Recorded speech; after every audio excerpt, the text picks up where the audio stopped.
Hello everyone and welcome back to another tutorial. In this video, I'm going to walk you through how you can set any song as alarm on iPhone. If you want to use a song of your choice as alarm, then you can do it through GarageBand. For that, first and foremost, you need the audio in MP3 format and saved to your files or iCloud. And you need a GarageBand app. Make sure it's downloaded through App Store as it's an Apple app. I will first download a copyright-free ringtone from web, open browser, search copyright-free tune. Open the website, choose the song and then download. You downloaded the MP3 song of your choice. So once it's downloaded, tap on download icon on the bottom and go to downloads, tap on search bar to go to its location in Files app.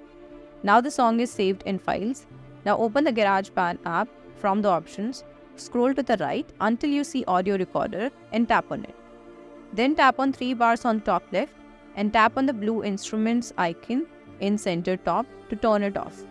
Then tap on loop icon on the top right. Find the song, it was saved in Files. Tap on it, browse through the Files app, find the song from Files and tap on it. And it's now in GarageBand. Tap and hold on the song and place it at the beginning of the timeline. We need to now shorten the song to 30 seconds.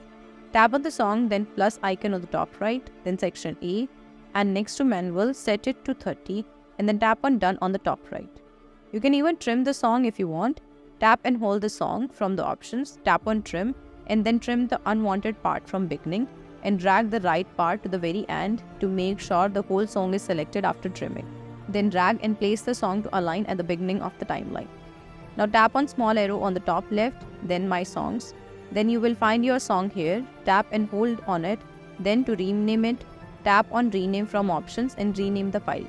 Now again to share it to ringtone, tap and hold the file, then share and finally ringtone and it's added to the ringtone list. Now open the clock app, go to alarm, tap on edit on the top left, then choose the alarm from the list, tap on it, then tap on sound at the bottom. Select the song we renamed in the band and you will be done. So this is how you can set any song as alarm on iPhone. I hope this video helped you out. If it did, then don't forget to smash that like button and also subscribe to the channel. I will see you in the next one. Till then, take care.